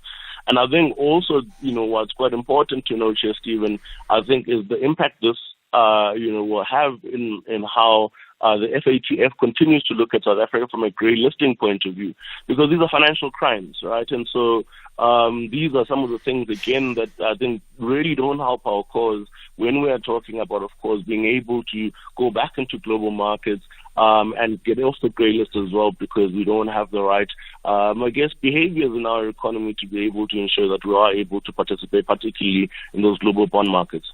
Some of these banks say the Commission does not have evidence against them, and in fact they're arguing that in court. Could this now be the issue? And this will be a very technical question, what evidence there is. It'll ultimately come down to that, Stephen. And I'll even take you to, the U.S. I think it was about 2018 actually, when Deutsche Bank was the last out of 16 banks, second last out of 16 banks to ultimately, accept a fine of $205 million at the time. And that had been an investigation that had gone over, manipulation behavior from 2007 and 2013. And so that is quite a long period, right? You are looking at about 6-year period even there, in terms of really, I think, getting to the bottom of the currency manipulation activity that was taking place. And all the banks seemingly trickle in based on ultimately the raids that take place. And so there were raids that were taken, that did take place at the banks, that were conducted by the Competition Commission. I think it's then all ultimately, as you said, in the process of proving, like I said, those four things: intent, the ability to influence, the existence of an artificial price, and then ultimately then that bank being a participant in causing that price to be artificially, moving whether up or down. Sifiso Skinjana, thank you so much. Managing Director for ESG Analytics. As I said, it is a technical issue, but we've got to try and get to the bottom of this. 19 minutes to 9, continuing your mediated conversation around the manipulation of the rand. Chris Gilmore's a banking analyst. Chris, good morning. Thank you for your time. Good morning, Stephen. Most of us don't understand banking. Is it normal for bankers or traders who technically compete with each other or work for competing institutions to be involved in this kind of communication? Do bankers from different banks talk to each other all the time, even if they're supposedly competing? Yeah, look, they do. It's the degree to which they talk and the kind of chat that we're talking about here that I think that's at issue. As long as it's kept to a completely factual basis, as long as there's nothing untoward, there's no kind of front running, as your previous caller was talking about, then that's fair enough. It's all about keeping an open market. But I think we've got to bear in mind a couple of things here. The rand is one of the world's best traded currencies. Having said that, it's traded amongst a relatively small number of participants. It's not like the dollar and the euro and the pound and stuff like that. It tends to be dominated by a relatively small number of participants who all know each other, and that can, over time, breed a degree of familiarity that is probably not a good thing. Okay, so the issue becomes, what exactly did they do wrong? But there must have been moments when, let me put it like this, were there moments when they would know they're crossing a line? There must be. Well, I would have thought so. Yes, absolutely. As you pointed out right at the very beginning, Stephen, this is not a case of holding positions for the long term. You'd have to have huge balance sheets. And okay, banks do have huge balance sheets, but particularly with reference to a relatively small currency in world terms, to actually do this sort of thing, this is for short-term movements. And I think they would have privy information that said to them, look, there's going to be a big movement in the rand because of an import or an export deal, and let's get together and do a little bit of nuking, for want of a better expression, of the exchange rate. And I think that appears to be what has happened. It's been collusion on a fairly grand scale. So, so many banks are involved in this. So this is a large group of traders. Clearly they all drank together regularly, They all knew each other regularly, and a lot of this was happening, in fact, almost all of it was probably not happening in South Africa. It would have been in South Africa, it would have been in London, it would have been in the States, it would have been in quite a few places. As I say, it's not necessarily quite like what you would have with euro, pound, and dollar, but it's a relatively small number of participants. So that's why I say I think the ability to actually have this familiarity, which in turn breeds contempt, is quite large. Would people have made a lot of money by doing this? Would it be able to quantify how much was made or how much was lost? Yeah, that's the $64,000 question. I don't know. I suspect, given the readiness of Standard Chartered to pay up £42 million, which for them is a mere bagatelle, it tells me that the actual stakes at play were significantly higher. So look, I suspect that it was probably an awful lot higher than that. And the same goes for Citigroup. And so the natural corollary to that is, are we going to see more and bigger fines coming out in the future? Probably, yes. You mentioned that, the 42 million rand fine for Standard Chartered. You said bagatelle, but it's basically nothing, isn't it? It's someone's coffee budget for a week. Not quite, but yes. Okay, it's a British bank, so divide that by 23. £2 million. Please, it's nothing. And if that is an occupational hazard, for want of a better expression, of doing trades in South Africa and on the rand, and the rand is a fearsomely difficult currency in which to try and do business. At the best of times, it can turn around and bite you when you least expect it. So, I think the rewards have to be significantly greater than the fines.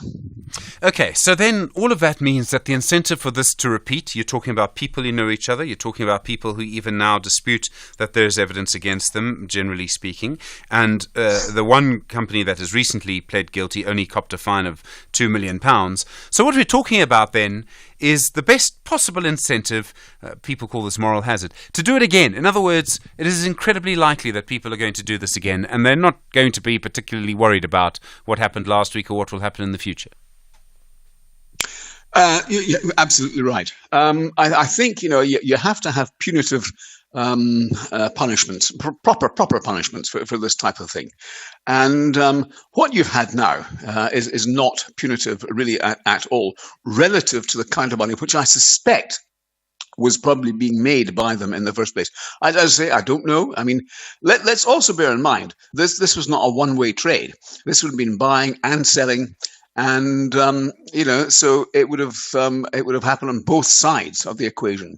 So we can never really tell, and trying to get to the bottom of this in terms of putting in expertise to try and delve into the minutiae of this is going to be the devil's own job. It's going to be incredibly difficult to try and get, and that's why I think the banks perhaps are taking this attitude, are saying, well, come on, bring it on, do your worst, because you're not going to find anything else, and it's a dangerous strategy. Okay, so this is now going to keep continuing. It's also going to suggest to people, I'm going to talk more about this with our next guest in a moment, that people are right not to trust bankers. It is going to feed the sort of anti-banking lobby in the best possible way. Yeah, I think so. You're quite right, because and again, your previous person on the line here made the very good point that South Africa, having been grey-listed, this is the last thing in the world that South Africa needs. At this point in time, South Africa's got to be seen to be squeaky clean. And that's not what's happening. Okay, a lot of this has happened many, many years ago. But it's got to. An end has got to come to this, and there has to be finality. There has to be some sort of prohibition on this type of thing. So, to answer your question, now look, I think it casts the whole banking industry in a bad light, definitely, without a shadow of a doubt. Chris Gilmore, thank you very much indeed. Banking analysts do appreciate the time. In a moment, Iraj Abedian, economist and CEO of Pan-African Investment and Research Services, on what impact did all of this have on us. The conversation around the manipulation of the rand will continue 11 minutes to 9. SAfm, guiding you through the rush hour traffic. Biggest queue around Joburg at the moment on the highways is the N3 North. It's heavy from Alex up through Limbo Park in towards the Buccleuch interchange. Problem there seems to be on the link off the N3 North onto the M1 North return through Buccleuch towards Midrand. Bit of traffic on the M1 still between Old Joburg Road and Olifantsfontein as you make your way through Midrand towards Johannesburg. Durban, major delay alert if you're on the M4 near Mshlanga. There's a truck that's jackknifed by Lelusha. That is causing a mighty backlog basically both ways between Mshlanga Rocks Drive and Virginia Airport. So use the Mshlanga Rocks Drive as the alternative to beat the queues on the M4, and you'd want to do that both ways. The M13 was heavy this morning through Kloof and Pinetown out down towards Paradise Valley. Thankfully, able to report in that that's all clear. Eastern Cape, it's a 3-hour closure day today for blasting between Makanda, Grahamstown, and the Fish River Pass. 2 p.m. until 5 p.m. Full 3-hour closure at the M2. During that time, traffic diverted along the coast on the R72, and still a really busy Monday driving into Cape Town, particularly the N1. It's queued from Belleville all the way through to the elevated freeway and the CBD. There's some roadworks on the N1 outbound. That's causing a big backlog on the M5 from Rondebosch up to the Kuburg interchange, onto that flyover link through the interchange and onto the M1 outbound. Marine Drive still heavy from Sunningdale down through towards Sunset Beach, and 35th Avenue is closed at Bishop Lavis this morning because of protesting. That's a key route in and out of the airport, so a lot of traffic pressure there, particularly the alternatives, Valhalla Drive to the west and Delaray out to the eastern side. Rob Byrne, SAfm Traffic. Join us on Afternoon Express Tuesday at 6 p.m. on S3 as we discuss grieving and dealing with loss. We unpack everything from working through the grieving process to understanding the financial implications that you should be prepared for. Plus, we guide you through the importance of drafting a legal will. That's Afternoon Express this Tuesday at 6 p.m. only on S3. Repeat Sundays at 8:30 a.m. This special acknowledgement goes to Hollywood Bets. Your heartwarming support gave millions of South Africans a thrilling experience during the Rugby World Cup France 2023. The vibration that moved the nation. Relax leboga go menagane. Salute Hollywood Bets. Brought to you by SABC Sport. For the love of the game.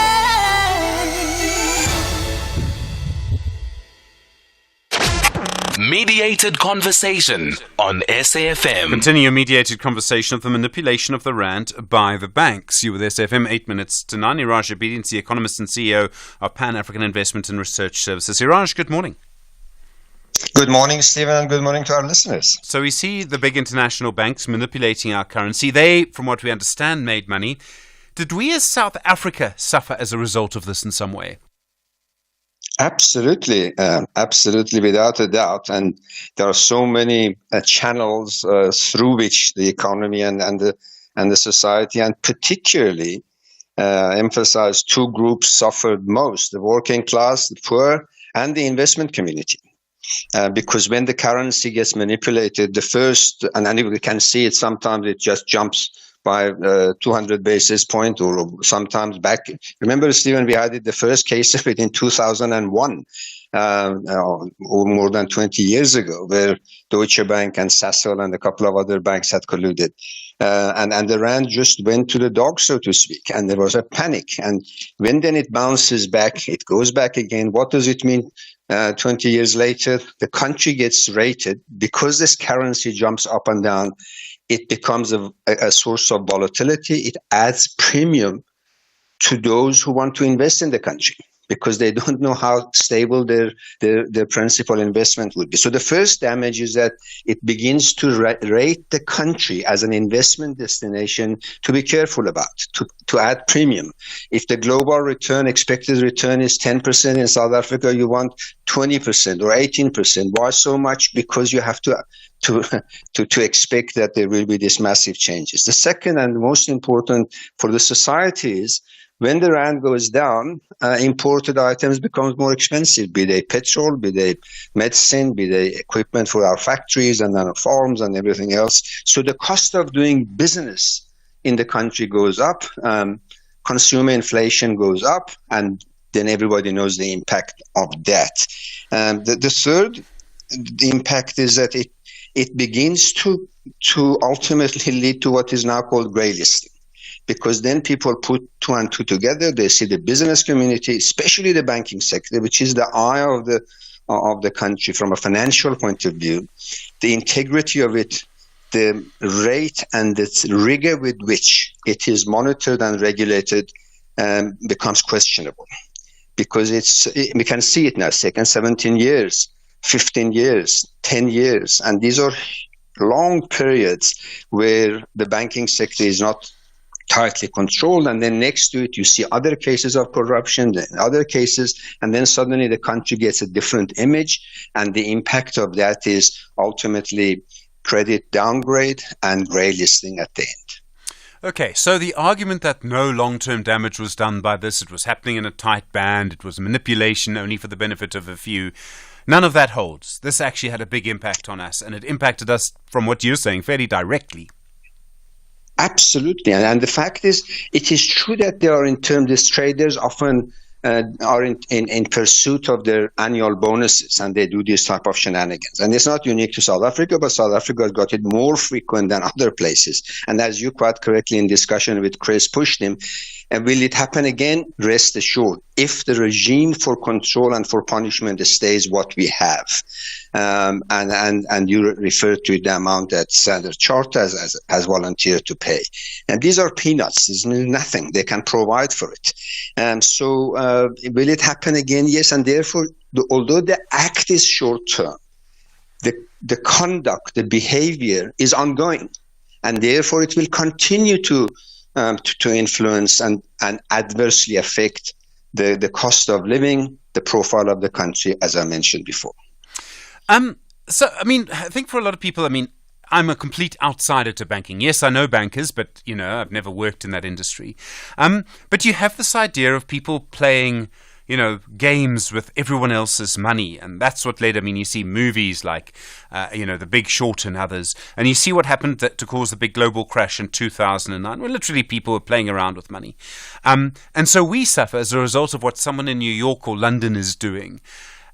I mean, this can't go on like this. I mean, surely we're just going to have the same sort of, it's like playing roulette again and again. You're just going to end up, basically shooting yourself. Stephen, let's just begin by, we can't call them bankers. It's important that we don't throw the baby with the bathwater. Banking has got a whole range of activities in it. When it comes to the forex and the derivative players, this is where the scope for this type of manipulations becomes important. Not everybody in the banking sector is a colluder and unethical conduct, etc. And not all banking activities are necessarily inherently bad for the economy if abused. And that is not true. But when it comes to the international transactions, foreign exchange, derivative playing, which really falls into a division of investment banking, not investment banking in general. So that's the section of the bank that is left globally. And because of globalization, integration of financial markets globally and 24/7, 365 trade, it opens all kinds of opportunities, as Safiso eloquently mentioned, about how those who are privy to inside information, they know that a massive transaction has to unwind in 3 days' time. The market, the South African rand, is thin, few players. So a couple of messages here and there suddenly provides an opportunity for them to take these gaps. So we need to be very careful about not calling them bankers, but these are speculators on the derivative side of international banking that has to be monitored and regulated very differently. Do we have the right regulators to do it? The Competition Commission's been at this for a long time, and I hate to think of the legal resources that a group of international banks will bring to bear. I mean, they could probably keep everyone, delayed for years. Well, they have. Stephen, the reality is that the market, so to speak, in this head is way ahead of regulators by 10, 15 years. Oftentimes, the regulators are constrained by their governing legislation, by the amount that they can impose, by penalties, and so on and so forth, and the skills that it requires to track these things down. This is an incredibly complex across many currencies, across different jurisdictions, different instruments, which are mathematically and statistically structured that very few lawyers understand and very few experts within the banking sector understand. So it's very, very complex, and therefore it creates opportunities for these traders to take the gap, and they make billions, they resign, and they go on, and the institutions are left with the consequences, and the societies that suffer as a result. Raj Abedian, thank you very much indeed. Economist and CEO of Pan-African Investment and Research Services. My thanks also to the banking analyst Chris Gilmore, and starting us off today, Sofisos Kenjana's Managing Director at ESG Analytics. We will see you tomorrow. That's some of our Monday done, some of your Monday done. Maybe Tuesday will be more interesting. All right, good to have you with us this morning. We will see you tomorrow. From Mdup, Stuns and myself, look after yourself. You're with SAfm leading the conversation, 9 o'clock. Independent and impartial. This is SAfm News. In our top stories, Parliament's Powers and Privileges Committee hearings into EFF MP Sona incident and calls for tougher penalties against bank executives who rigged the exchange rates. Good morning. The hearings into the EFF MPs who stormed the stage during President Cyril Ramaphosa's joint State of the Nation address is expected to start today. The Powers and Privileges Committee of Parliament will start to conduct the hearings this morning. Mercedes Besent reports. The committee will investigate whether the EFF MPs breached the Powers, Privileges and Immunities of Parliament and Provincial Legislatures Act for interrupting the President's annual address to the nation. The Phala cloud hanging over the President's head resulted in these interruptions. EFF MPs were ordered to leave the House during the joint SONA. Instead, EFF MPs took their protest to the President by storming the stage and holding placards before they were forcefully removed by the security forces and the Parliamentary Protection Services. Non-profit organisation Public Interest South Africa says more punitive measures need to be imposed on senior executives of the banks that colluded to manipulate the value of the rand against the US dollar. The London-based Standard Chartered Bank is among 28 local and international banks. The Competition Commission has accused of manipulation of the currency between 2007 and 2013. Standard Chartered and the Commission reached a settlement last week after the bank admitted to the manipulation. The bank paid a 42 million rand administrative penalty. Other banks opted to make their case at the Competition Appeal Court last week. Public Interest SA spokesperson Tebogo Kas. We wish authorities could actually put more emphasis on effecting punitive measures as a deterrent to those involved in this type of white-collar crimes, whose effect are long-lasting on the economy. In fact, we would wish for the legislature, that's the National Assembly, to consider introducing legislation that will seek to ensure that executives involved in those companies, senior executives themselves, also get to be levied with punitive fines just as the companies themselves. The Electricity Minister, Hossein Suramakgopa, says the electricity transmission financing project will be presented in this week's cabinet meeting. He says under the project, additional funding is being sought beyond Eskom's balance sheet and the fiscus. Ramakgopa says it's important because for the transmission division to be fast-tracked, as Eskom needs about 390 billion rand. And we know that for us to be able to accelerate the rollout, the expansion, and the strengthening of transmission, we need anything upwards of 390 billion rand. Like I said, the financing facility that has been made available within the context of the JET-IP will be part of the totality of the resources that are available to help us to address the requirements on the transmission. The IEC in Limpopo says it had a successful voter registration weekend. It says all voting stations were open. More than 300,000 people were processed, while 54,000 registered. The IEC electoral officer in the province, Nkaro Mateta, says according to the latest census, Limpopo has 3.5 million people of voting age. The province currently has 2.7 million people on the voters' roll. He says they want 80 of the province's eligible voters to cast their votes in next year's general elections. Yes, we are quite excited, and people have heeded our call to come out in their numbers. We are now standing at over 300,000 people that were processed in the past 2 days. You will remember that yesterday we were standing at just over 100,000. So today we've doubled that number to more than 200,000. So we are quite excited. We had set a target for ourselves of 100,000 new registrations. So currently we're standing at just about 54,000. And finally, at least 80,000 households across Kenya have been affected by heavy rainfall, flooding and landslides over the last week. The emergency services are using helicopters to deliver aid and rescue stranded families. On Saturday, Kenya Railways said flooding and landslides along the train track between the capital Nairobi and the port of Mombasa had forced the operator to close its cargo services. East Africa has experienced intense rains linked to the El Nino weather phenomenon, which have killed dozens of people, including at least 46 in Kenya.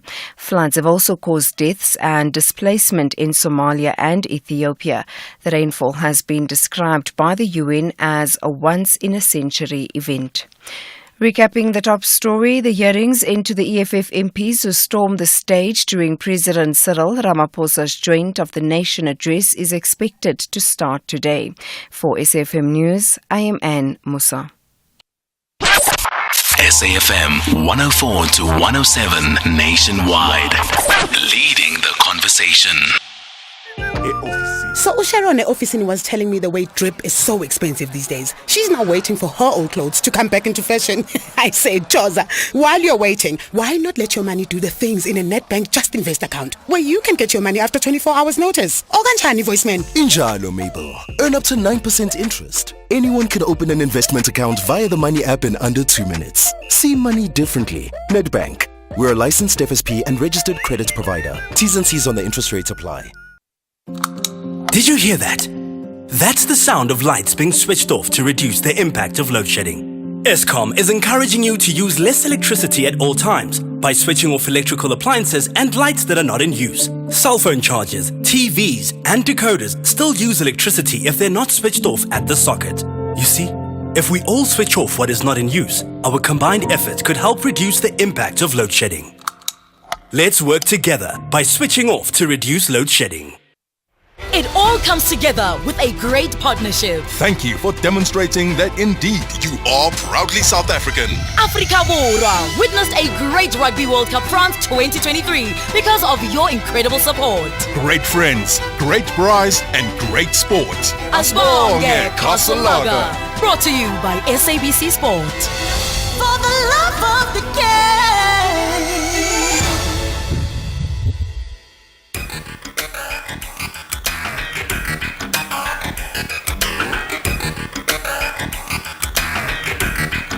The Talking Point with Kathy Motlatlana. Weekdays, 9 a.m. till midday.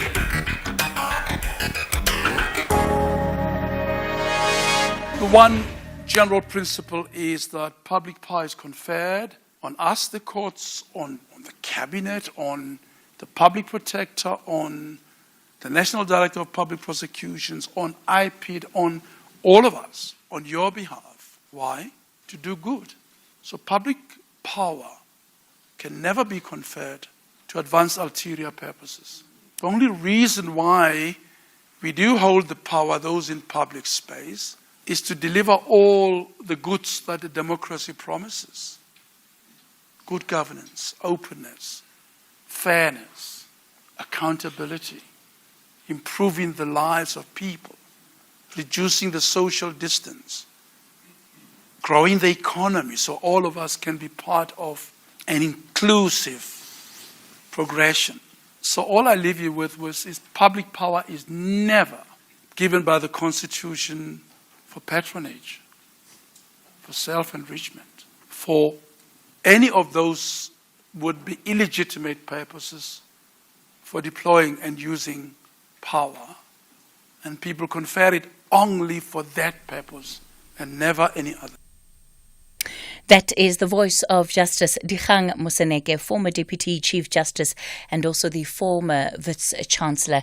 It's 9:09. Welcome to the Talking Point. I'm Kathy Motlatlana. I'm with you until midday. Great to have you in our company this morning. I hope you've had a wonderful weekend. Of course, much of the weekend has centered around the voter registration. What did you see happening in your community? Were you one of those that actually popped out to a registration center to see what's happening there? Did you decide to check your details online?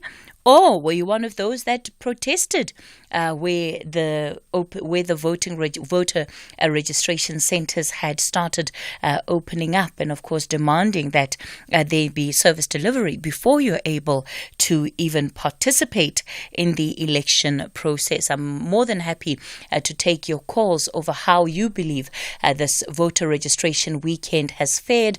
I think this week, of course, we'll have a better picture of whether we can rate it a success or not based on the number of registrations that have come on board. And I think the good thing to remember is that you don't just have to do it in person. There are, of course, also online platforms that are available for you to be able to check your registrations and to change details if you need to ahead of next year's national government election. So it is the open line. We'll kick it off with that this morning. It's your national roundtable. I'll take your calls on 086 000 2032. That's the number to dial.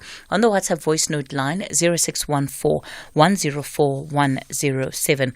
Coming up on the show in the second hour, we'll in fact zoom in on this question of voting and voter registrations, but we'll focus more specifically on youth participation. And this is a conversation that is really going to be made up of the voices of young people. We want to know, how are they feeling ahead of next year's election. How do they see their own participation in these elections? And do they feel that they are being engaged, at least at a level that is meaningful? Do they feel that they can make a significant contribution to the various conversations that we are having in this country about elections? So that's the conversation you can expect coming up in the second hour of the show. And I can guarantee you that these young people have very diverse views on what is happening in the country right now and the role they see themselves playing and the contribution that they believe they can make to the state of affairs. The reality is, when we look at the number of young people in this country that remain unregistered to vote, you're sitting with about 14 million young people that are not registered to vote. If all of these 14 million young people, number one, registered and voted, they could vote in whoever they wanted, because that by far that outweighs even the total number of people that participated in the previous election. So if the young people of this country really, really wanted to, they could determine and chart the course of this country. But a lot of them are not even registered. So that's one of the things that we need to start engaging young people on and getting their insights as to why it is that they are opting out of the system, at least for those that are choosing not to participate. And then the final hour of the show, we'll be looking at the BRICS prospects, not only for South Africa, but also for the continent. How can BRICS basically be a boost for the African continental free trade area? We'll be in conversation with one of the professors at Stellenbosch Business School that has been looking closely into this issue, Saul Mulobi. He's the CEO and Group Chairman of Brand Hill Africa, and has also been focusing on the African continental free trade area. They'll be weighing in on that conversation in the final hour of the show.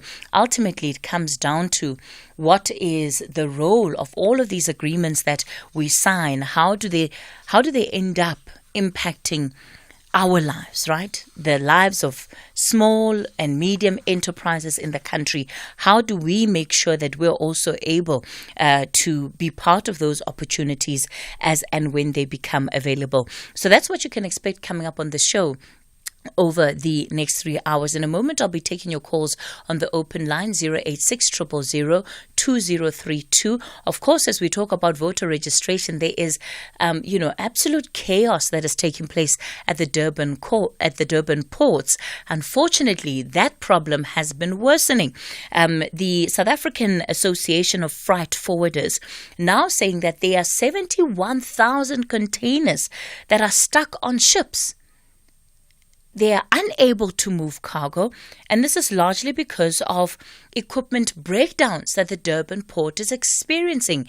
So it's operating at just under half of its capacity.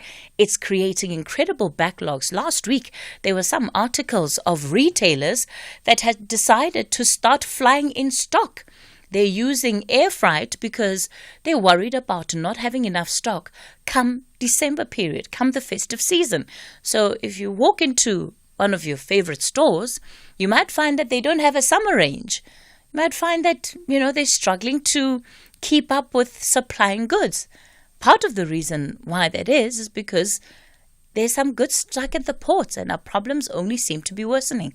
Our business, of course, is complaining about the impact that this is having on its bottom line. Companies are having to, let either pump in further capital injections just so that they're able to continue with the projects while they wait for stock to come. Others are losing out on big contracts because it costs money. It costs money. It is costing this economy a whole lot of money. And as things stand, it looks like it could be at least another 3 months before the problem is fully resolved. So that's one to really keep a close eye on. But what we're going to kick it off with today, you would remember 2 weeks ago, we took a call from a very distressed Nomonde out in Gqeberha.